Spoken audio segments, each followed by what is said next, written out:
बहुत बहुत स्वागत है हमारे चैनल पे। हम चाहेंगे कि आप अपना परिचय देते हुए हमें इस बात की जानकारी दें कि अभी बिहार में, पूरे बिहार में जितने भी राजनीतिक दल हैं उन सभी दलों में कुछ न कुछ उथल पुथल हो रही है।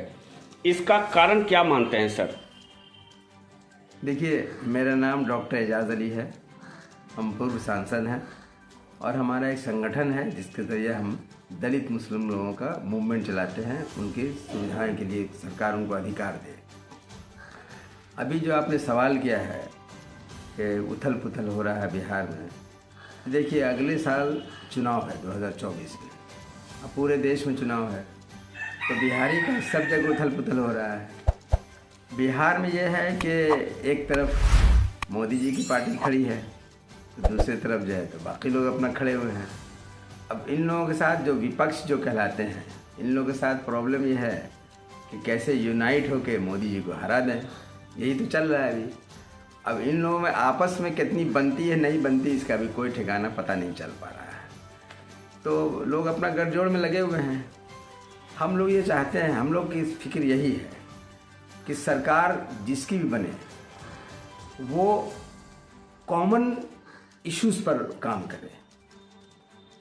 अभी तक जितनी वोटिंग पॉलिटिक्स होती रही है वो कॉमन इश्यूज पर होती रही है हमेशा। आप आज से नहीं, जब से भारत आज़ाद हुआ, जब से यहाँ लोकतांत्रिक व्यवस्था शुरू हुई, वोट के लोगों ने हमेशा कॉमन पॉलिटिक्स किया। जबकि देश जो है वो महंगाई, बेरोजगारी, भ्रष्टाचार, बाढ़, सुखाड़ ये सब झेलता चला आ रहा है और इन सब का ग्राफ ऊपर ही चला गया है। सरकारें बदलती नहीं हैं लेकिन ग्राफ इन सब का ऊपर ही चला गया, जो एक दिन हम लोगों के लिए बहुत ख़राब साबित होगा।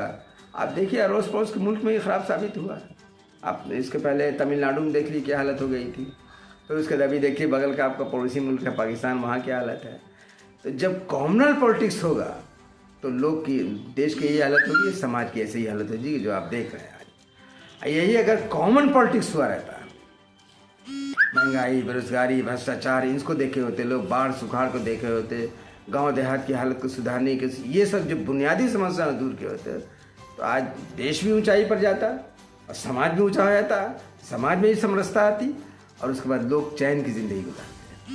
लेकिन वो हो नहीं सका। कहीं ना कहीं आप ये मानते हैं कि अगर कोई भी राजनीतिक दल सही से जनता का सेवा किया रहता और काम की बातें किया रहता, मुख्य बातों पे काम किया रहता, तो आज इतना उथल पुथल होने का कोई ज़रूरत ही नहीं था। जनता सही उम्मीदवार को जरूर वोट देती। सही बात है, यहाँ पर कहना दुरुस्त किए होते जी तो आज ये हालत हुई होती है। और लोग कहते हैं कि फलां सेकुलर है, फलां कॉमनल है, इसको वोट दो, उसको छोड़ दो, फलां मेरा विरोधी है, फलां मेरा पक्षपाती है।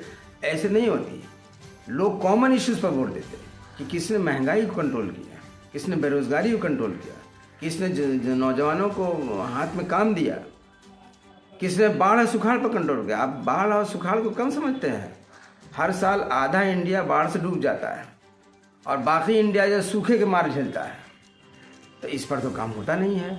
जबकि शुरू में जब संविधान बना उसी वक्त से इन सब चीज़ों को पॉइंट में रखा गया कि हम लोग सूखा को कैसे फेस करेंगे। बाढ़ जो आता है तो बाढ़ जो आता है, पानी जो आती है, वो तो हमारे देश के लिए अमृत है, लेकिन उसको इस्तेमाल नहीं कर सके लोग। वो आता है, बर्बादी करता है और उसका जाकर समुद्र में ख़त्म हो जाता है। यही तो होता रहा है, जबकि वो अमृत है हमारे लिए। अगर जो नदियों को जोड़ों का प्रोग्राम संविधान में लिखा गया, अगर वो आज किए होते तो हमारा मुल्क एग्रीकल्चर से ही पूरी दुनिया में टॉप कर जाता। वो एग्रीकल्चर बहुत बड़ी इंडस्ट्री है इस मुल्क के लिए, लेकिन ध्यान लोगों ने नहीं दिया।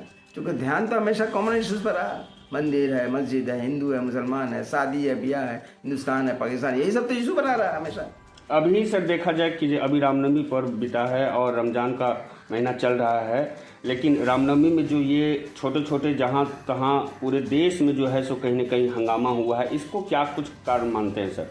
देखिए अभी, हाँ ये बात आप सही कहना है, सिर्फ बिहारी नहीं, देश के बहुत सारे हिस्से में ये रामनवमी को मांगे हुए हंगामा हुआ, तनाव पैदा किया गया है। ये कहीं ना कहीं भाई ये पॉलिटिकली मोटिवेटेड है।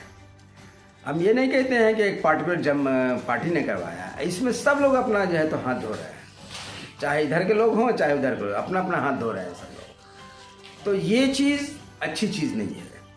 और हम तो ये कहते हैं कि अगर इस मुल्क को सबसे ज़्यादा नुकसान क्या है तो कॉमनल पॉलिटिक्स से नुकसान किया है। इस पॉलिटिक्स को जो है तो ख़त्म कर देना ही हम लोगों के लिए रास्ता बनेगा और कोई रास्ता नहीं बनता है। एक रास्ता हमारे पास है।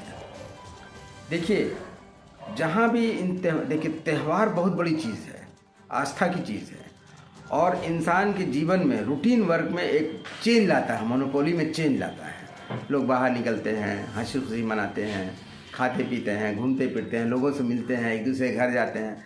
कितनी बड़ी चीज़ है ये, चाहे किसी में कोई त्यौहार हो। त्यौहार का इम्पोर्टेंस इंसान के जीवन में बहुत बड़ा है, लेकिन अगर त्यौहारों में ये सब होने लगे, मारा पीटी, टेंशन, तनाव होने लगे, तब तो त्यौहार का मोटो ही खत्म हो जाता है। कहीं ना कहीं आप ये मानते हैं कि त्योहारों में पॉलिटिकल और पॉलिटिक्स किया जा रहा है? हाँ, बिल्कुल है ये। इसको पॉलिटिकली मोटिवेटेड होता है, खास करके जब चुनाव का वक्त आता है। कि अगले साल हमने कहा नहीं, अगले साल 2024 में लोकसभा चुनाव, पूरे देश में चुनाव है जी। इसलिए पूरे देश में इस तरह की बात हो रही है कि किसी तरह से तनाव हो जाए ताकि वोट लेने में आसानी हो जाए। तनाव इसी महंगाई के लिए क्यों नहीं होता है? बेरोजगारी के लिए तनाव क्यों नहीं होता है? बाढ़ के लेकर तनाव क्यों नहीं होता? लोगों के बीच सरकार बाढ़ क्यों नहीं देखती है? फला पार्टी बाढ़ पर क्यों नहीं ध्यान देती है? सूखे पर क्यों नहीं ध्यान देती है? सारी दुनिया में सूखे का इलाज हो गया, हमारे देश में नहीं हो सका, जबकि हमारा कृषि प्रधान देश है ये। तो मेरा ये कहना है कि सबसे पहले अगर हम चाहते हैं कि हमारा मुल्क विश्व गुरु बने जी, तो यहाँ से कॉमनल पॉलिटिक्स को ख़त्म कर देना पड़ेगा। देखिए, मोदी जी के अनुसार ये अमृत काल शुरू हुआ। तो अमृत काल अपने मकसद पर, अपने मोटो पर तभी पहुँच पाया जाएगा जब कॉमनल पॉलिटिक्स ख़त्म हो जाएगा। तो हम ये आपके माध्यम के ज़रिए हम मोदी जी से अपील करते हैं कि कॉमनल पॉलिटिक्स करने के लिए उनको एक छोटा सा काम करना पड़ेगा, ज़्यादा बड़ा काम नहीं करना है। ये सरकार के पावर की चीज़ है, और वो ये है कि अभी वो पसमानदा मुसलमानों पर बात कर रहे हैं। पसमानदा मुसलमानों के लिए अच्छा करना चाहते हैं, उनका ध्यान देना चाहते हैं, उन पर ध्यान देना चाहते हैं, उनके विकास के लिए जिस चीज़ के लिए वो करना चाहते हैं। तो हम ये कहते हैं कि एक ही काम कीजिए सर। अभी 1989 में राजीव गांधी ने एक कानून बनाया था, अत्याचार निवारण एक्ट। उसमें उन्होंने दलितों और आदिवासियों को जगह दिया ताकि उन पर अत्याचार न हो, और सही रहा कि होने से अत्याचार बंद हुआ, झगड़ा लड़ाई बंद हुआ। उस हिस्से में जो झगड़ा होता था दलित वर्ग जैसे अदर्श हो जाता था, उसमें बहुत कमी आई है जी। तो अभी हम इतना ही कहेंगे कि जैसे दलितों आदिवासियों को उस अत्याचार निवारण एक्ट में रखा गया, उसी एक्ट में पसमानदा मुसलमान को भी शामिल करता है, क्योंकि इस तरह के जो दंगे फसाद टेंशन होते हैं, इसमें जो सफरर होता है वो डाउन टोलरेंस सेक्शन ही होता है, जिसको पसमानदा कहा जाता है, वही सेक्शन होता है। तो एक छोटा सा काम है, इसमें किसी अमेंडमेंट की ज़रूरत भी नहीं है, सिर्फ एक कानून है, उसमें उनको ऐड कर देंगे। तो ये जो त्योहारों के मौके पर या ऐसे जो दंगे फसाद होते रहते हैं, या मॉब लिंचिंग होते हैं, या आपस का तनाव जो हो जाते हैं, इसका बहुत हद तक ख़त्म हो जाएगा। इससे क्या होगा कि कॉमनल पॉलिटिक्स देश से खत्म हो जाएगा, चूँकि पसमानदा मुसलमानों के बीच शिक्षा की कमी है, रोज़ी रोटी की कमी है, गरीबी है। और आप जानते हैं कि जब शिक्षा कम रहे, गरीबी रहे, तो ऐसे लोग जो है, ऐसे लोगों पर मजहबी भूत तुरंत सवार हो जाता है। अब फिर मजहब की बुनियाद पर लड़ने लगते हैं लोग, अब पीछे से कोई लड़ाने लगते हैं उनको लोग। तो इसी चीज़ को कम करने के लिए अगर ये इस एक्ट में एक्ट कहा गया है, schedule caste schedule tribe prevention of atrocity act कहा गया है, ये 1989 में बना था, स्पेशल लॉ बनाया गया था। उसी लॉ में अगर इनको शामिल कर दिया जाता है, जो सरकार के पावर की चीज़ है, कर दें, तो ये जो तनाव होता है ना, ये ख़त्म हो जाएगा। और जो लोग बैठे बैठे देश में तनाव पैदा करवा रहे हैं, उनकी चलेगी नहीं। तो फिर उनको जो है तो कॉमन मुद्दों की तरफ आने पड़ेगा। फिर वो महंगाई की तरफ देखेंगे, बेरोजगारी की तरफ देखेंगे, भ्रष्टाचार की तरफ देखेंगे, जो बुनियादी समस्याएं हैं उसकी तरफ देखेंगे। आप देखिए ना, शहर को तो स्मार्ट सिटी बनाया जा रहा है, लेकिन देहातों का हालत देख लीजिए जाके आप। बाढ़ सुखाड़ का मार तो देहाती झेलता है ना, वहीं को लोग झेलते हैं ना, उनके लिए क्या हो रहा है। तो ये सब चीज़ देख के ऐसा लगता है कि जब तक पॉलिटिकल लोगों का रुख, दिशा और समाज की दिशा हम इन चीज़ों की तरफ नहीं मोड़ेंगे, तब तक देश का कल्याण जड़ से नहीं हो सकता है। तो जड़ से दूर करने के लिए बस सिर्फ एक छोटा सा काम करने की ज़रूरत है कि इस SC/ST एक्ट में पसमानदा मुसलमान को जोड़ दिया जाए। उसके बाद देखिए फिर देश में क्या मैसेज जाएगा। और हम समझते हैं कि बहुत छोटा सा काम है ये, लेकिन मोदी जी, चूँकि मोदी जी के हाथ की चीज़, अगर वो इस काम को करते हैं तो नेचुरल है कि पूरे देश में एक मैसेज मुसलमानों की बड़ी आबादी के बीच जाएगी। तो वो भी इनकी तरफ क्यों नहीं वोट देंगे? क्यों नहीं वोट देंगे? वोट तो देना ही है। लेकिन जब इस तरह के हंगामे होते रहेंगे तो फिर तो जानते ही हैं तो बाकी लोग तो इसको ब्लैकमेल कर लेते हैं। अच्छा सर, ये तो हो गया पॉलिटिकल, लेकिन आम जनता को आप क्या कुछ कहना चाहिएगा? अगर पॉलिटिकल पार्टी उनको भड़काना चाहती है और अगर किसी दूसरे तरफ ले जाना चाहती है तो आम जनता को आप क्या कुछ मैसेज देना चाहिएगा? उनको क्या कुछ करना चाहिए? क्या अगर भड़काने पर में उनको भड़क जाना चाहिए या क्या कुछ करना चाहिए? इस पर थोड़ा बताइए सर। देखिए, अभी तो जो शिक्षा की हालत है और जो बेरोजगारी है जी, वैसी हालत में और गरीबी है, ऐसी हालत में जानते हैं ना आप, ऐसे लोगों पर मजहब का जुनून तुरंत सवार हो जाता है। हर मजहब के लोगों में देखा गया है मजहब का जुनून तुरंत सवार। पेट में दाना नहीं है, दौड़ जाएंगे मजहब के नाम पर। ये तो उसको आप कैसे रोक पाइएगा? तो सबसे पहले तो आपको कानून के जरिए ही रोकना पड़ेगा। रोकने के बाद तब लोगों का रुख खुद ब खुद मुड़ेगा।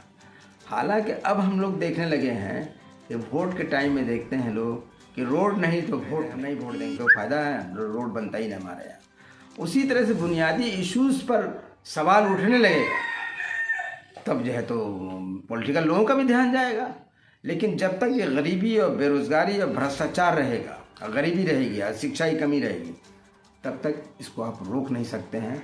पॉलिटिकल लोगों को वोट लेने का सबसे आसान हथियार यही है, बस तनाव पैदा कर लो, वोट ले लो आराम से। चलिए सर, आपसे बात करके अच्छा लगा। आपने जो जानकारियाँ दी, हम ये मानते हैं कि ये जानकारी और मैसेज जहां पहुंचना चाहिए ज़रूर पहुंचेगा। हमारे चैनल के साथ बात करने के लिए आपका बहुत बहुत शुक्रिया।